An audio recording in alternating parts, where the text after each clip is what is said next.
Sir ఆయన ఆపడు sir, వినో మాట్లాడు. అక్కడ రవికుమార్ గారు మాట్లాడుతున్నారు. Very brief sir. అధ్యక్ష, ఇంకా లేవకముందే మీరు బ్రీఫ్ అంటే ఎట్లా అధ్యక్ష? అంటే అధ్యక్ష, గౌరవ ముఖ్యమంత్రి గారిని నేను మనస్ఫూర్తిగా నిజంగా ఈ సభ ద్వారా అభినందిస్తా ఉన్నా అధ్యక్ష. ఎందుకంటే భారతదేశంలో 30 రాష్ట్రాలు ఉన్నాయి, 6 కేంద్రపాలిత ప్రాంతాలు ఉన్నాయి. ఇంతవరకు ఒక రాజకీయ నాయకులంటే పరిపాలన సాగించడమే తప్ప రాబోయే తరానికి రాబోయే కాలంలో జరిగేటటువంటి మంచి చెడులను విశ్లేషణ చేసి ముందుగానే ఒక విజన్ని రూపొందించడం అనేటటువంటిది ఒకే ఒక్క వ్యక్తి భారతదేశ రాజకీయాలు ఉన్నటువంటి ఏకైక వ్యక్తి, అది మన గౌరవ ముఖ్యమంత్రి చంద్రబాబు నాయుడు గారు. అధ్యక్ష, నేను 1994లో మొట్టమొదటిగా మండలాధ్యక్షుడిగా ఎన్నికయ్యాను అధ్యక్ష. చంద్రబాబు నాయుడు గారు 95లో ముఖ్యమంత్రి గారు అయ్యారు అధ్యక్ష. అంటే ఆ రోజు అనుభవాలు చెప్తాను. ఆయన జన్మభూమి కార్యక్రమాన్ని ప్రారంభించారు అధ్యక్ష. 1 ఇయర్లో 4 టైమ్స్ జనం మధ్యకి పంపించే కార్యక్రమం అధ్యక్ష. అప్పుడు ఆయన మాట్లాడేటటువంటి 2 అంశాలు ప్రధానంగా మాట్లాడేవారు అధ్యక్ష. ఎక్కడికి పోయినా సరే, ఒకటి HIV పైన మాట్లాడేవారు అధ్యక్ష, 2 జనాభా నియంత్రణ పైన మాట్లాడేవారు అధ్యక్ష. ఆ రోజుల్లో మేము పోయి పబ్లిక్ జరిగిపోయి జనాభా నియంత్రణ కోసం మాట్లాడితే జనం ఏమనేవాళ్ళు అంటే అధ్యక్ష, ఏమయ్యా నువ్వేమైనా పోషిస్తావా అయింది, మేము ఎంతమందికి అంటే నీకేమని చెప్పి మాట్లాడేవాళ్ళు అధ్యక్ష. ఇప్పుడు జనం దగ్గరికి పోయి జనాభా తగ్గిపోతా ఉన్నారు, మీరందరూ కూడా 1, 2 నియంత్రణ అవుతున్నాం కాదు, 2కి మించి వెళ్ళాలి అని అంటే నువ్వు పోషిస్తావని చెప్పి ఇప్పుడు తిరిగి అడుగుతా ఉన్నారు అధ్యక్ష. ఇప్పుడు జనంలో ఉన్నటువంటి పరిస్థితి అధ్యక్ష. ఇక్కడ ఏంటంటే అధ్యక్ష, జనాభా తగ్గిపోవడానికి గల కారణాలు 2-3 అంటే నేను ప్రాక్టికల్గా అంటే ఫీల్డ్లో చూస్తున్నటువంటిది నా అనుభవాలు చూస్తాను అధ్యక్ష. జెనెటిక్గా కొంతమంది ప్రాబ్లమ్స్ వల్ల కొంతమందికి పిల్లలు పుట్టడం లేదు అధ్యక్ష. రెండవది మహిళల్లో ఉండేటటువంటి ఇతర కారణాలు, మహిళలకు వచ్చేటువంటి కారణాల వలన కూడా పిల్లలు పుట్టేటటువంటి యోగ్యత లేకుండా పోతా ఉన్నారు అధ్యక్ష. మూడవది మరికొంత ఇప్పుడు మనం కూడా చూస్తున్నాం అధ్యక్ష, కొన్ని పత్రికలు కూడా చదివాం. ఇందాక డాక్టర్ గారు చెప్పారు, లివింగ్ రిలేషన్స్ అనేటటువంటిది కూడా మన దేశంలో కానీ ఇక్కడ కానీ ఏదైతే ఇతర పాశ్చాత్య దేశాల్లో ఉన్నటువంటి ఈ అలవాట్లన్నీ కూడా మనం అలవరుచుకోవడం వల్ల కూడా జనాభా తగ్గుతూ ఉన్నారు అధ్యక్ష. నాలుగవది, ఒకప్పుడు ఆడపిల్లలు ఇప్పుడు బాగా చదువుకున్నారు అధ్యక్ష, పెళ్ళిళ్ళ వయసు కూడా ఎక్కువ అవుతా ఉంది అధ్యక్ష. దానివల్ల కూడా మగవాళ్ళు కావచ్చు, ఆడపిల్లల వల్ల కావచ్చు, దానివల్ల కూడా కొంతమంది పిల్లలకనే యోగ్యత కూడా తగ్గిపోతూ ఉన్నారు అధ్యక్ష. అంటే ఈ 4 కారణాల వలన పిల్లలు కలిగేటటువంటి కారణాల వలన తగ్గిపోతూ ఉన్నాం అధ్యక్ష. రెండవది అధ్యక్ష, ఇందాక బండారు సత్యనారాయణమూర్తి గారు చెప్పింది కరెక్ట్. ఎవరైతే పేద మధ్యతరగతి వర్గాల్లో ఉన్నారో వాళ్ళైతే పిల్లలు 2, 3 వరకు చూడాలని అనుకుంటున్నారు అధ్యక్ష. ఎవరైతే ఉద్యోగస్తులుగా ఉన్నారో, ఎవరైతే మేము ఆర్థికంగా బాగా ఉన్నాము, మేము చాలా బిజీగా ఉన్నాము అనేటటువంటి ఎవరైతే పాశ్చాత్య పోకట్లకి పోయేటటువంటి కుటుంబాలు ఏవైతే ఉన్నాయో అక్కడే జనాభా అనేటటువంటిది చాలా వరకు తగ్గుతూ ఉన్నారు అధ్యక్ష. కింద పేద వర్గాల్లో జనాభా ఉన్నారు. ఇప్పుడు ఉన్నటువంటి మెయింటైన్ అయ్యేటటువంటి 1.5 రేషియో ఏ వర్గాల్లో ఉన్నారు అని మనం కానీ సర్వే చేస్తే అధ్యక్ష, పేద మధ్యతరగతి వాళ్ళలో బాగానే ఉన్నారు అధ్యక్ష. ఏపీఎల్ అండ్ అబోవ్ ఏపీఎల్ ఏదైతే ఉన్నారో వాళ్ళల్లోనే జనాభా చాలా తక్కువగా ఉన్నారు అధ్యక్ష.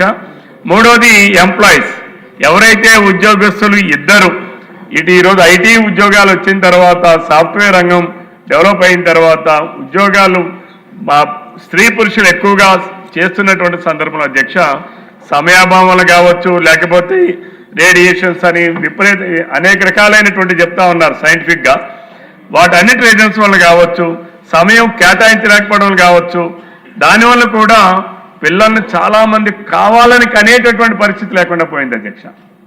తప్పనిసరిగా దీనిపైన ప్రభుత్వం ఆలోచించాల్సినటువంటి అవసరం ఉంది అధ్యక్ష. ఎందుకంటే ఇప్పుడు ముఖ్యమంత్రి గారు తీసుకున్నటువంటి ఇట్స్ ఎ డ్రాఫ్ట్. ఇది ఈరోజు సమాజంలో ఒక చర్చగా పెట్టారు.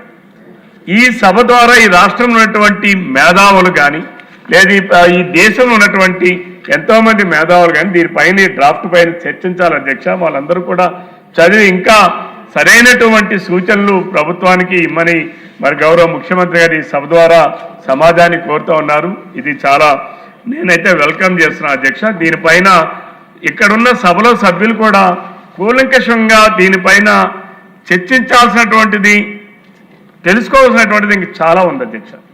ఎందుకంటే డెమోగ్రఫికల్ ఇన్బ్యాలెన్స్ వచ్చాక ఈరోజు అందరూ ఆస్తులు సంపాదిస్తూ ఉన్నారు అధ్యక్ష. ఈరోజు సంపాదన పెరిగింది అధ్యక్ష.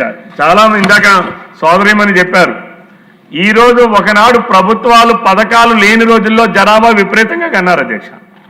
ఈరోజు ప్రభుత్వాలే పిల్లల్ని పెంచుతున్నారు అధ్యక్ష. ఈరోజు కడుపులో ఉండే బిడ్డ దగ్గర నుంచి, అంటే పెళ్ళయి శోభనం అయిన తర్వాత కడుపులో పెండం పడిన దగ్గర నుంచి కాటికెళ్ళేంత వరకు ప్రభుత్వ పథకాలు అన్ని వర్గాల వారికి అండగా ఉన్నాయి అధ్యక్ష. కాబట్టి ఈరోజు కావలసినటువంటిది ఆలోచన కావాలి అధ్యక్ష, ప్రోత్సాహం కావాలి అధ్యక్ష. దీనిపైన ప్రతి ఒక్కరూ ప్రతి సమావేశంలో మాట్లాడవలసినటువంటి అవసరం అయితే ఉంది అధ్యక్ష. ఒకనాడు హెచ్ఐవి కోసం 2090 to 2005 వరకు కూడా అధ్యక్ష ఆ రోజుల్లో మాట్లాడుకోవడం వల్ల హెచ్ఐవి వ్యాప్తి విపరీతంగా పెరిగేది అధ్యక్ష. నేను ఆ రోజు శ్రీకాకుళం జిల్లాలో, అప్పుడు మా దగ్గర జాయింట్ కలెక్టర్గా కూడా చేశారు వీరపాండ్యం గారు, ఇక్కడ ఉన్నారు.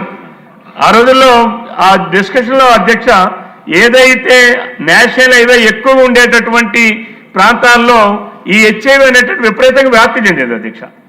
ఎప్పుడైతే మనం అందరం మాట్లాడడం మొదలుపెట్టాం, టీవీలో యాడ్స్ ఇచ్చాం, పేపర్లో యాడ్స్ ఇచ్చాం, సినిమాల్లో చూపించాం, అన్ని రకాలుగా ప్రభుత్వం స్పందించి అందరూ మాట్లాడడం మొదలుపెట్టాక ఈరోజు హెచ్ఐవిని నియంత్రించగలిసాం అధ్యక్ష. అలాగే జనాభా పెరుగుదలను కూడా మాట్లాడడం అనేది నియంత్రించగలిసాం అధ్యక్ష. మాట మౌనం అనేటటువంటిది ఒక సమాజానికి మంచిది కాదు. ఈ విషయాన్ని ఈ సభ ద్వారానే కాకుండా ప్రతి చిన్న సమావేశంలో కూడా ప్రతి ప్రదేశంలో కూడా మాట్లాడవలసినటువంటి అంశం అలార్మింగ్ సిచ్యువేషన్ అధ్యక్ష. ఎందుకంటే 2.2 ఉండాల్సినటువంటి ఫర్టిలిటీ రేషియో 1.5కి వచ్చామనంటే it's not a simple thing అధ్యక్ష. కాబట్టి తప్పనిసరిగా ఇక్కడున్న సభలో ఉన్న ప్రతి ఒక్క శాసనసభ్యుడు, ప్రతి ఒక్క శాసనసభ్యురాలే కాదు, మనలో ఉన్నటువంటి మన పార్టీ యంత్రాంగంలో కూడా పార్టీ నాయకులకి, కార్యకర్తలకి, ప్రజలకి ప్రతి ఒక్కరూ అన్ని సమావేశాల్లో విధిగా దీనిని మాట్లాడాల్సినటువంటి అంశంగా పెట్టాలని చెప్పి నేను గౌరవ ముఖ్యమంత్రి గారికి ఈ సభ ద్వారా ప్రభుత్వం దృష్టి తీసుకొస్తున్నా అధ్యక్ష. ఇంకొకటి, ఈ విషయాన్ని మనం పాఠ్యాంశ పుస్తకాల్లో కూడా పెట్టాల్సినటువంటి అవసరం ఉంది అధ్యక్ష.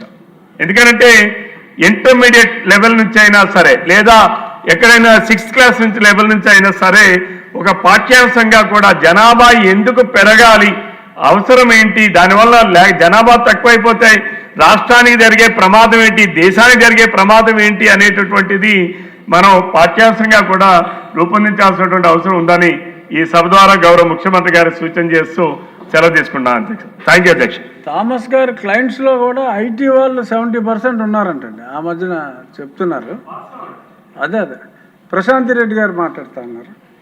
అధ్యక్ష, ఈ సమస్య గురించి ముఖ్యమంత్రి గారు ఈరోజు సభ ముందుకు తీసుకురావడం నిజంగా చాలా గొప్ప విషయం.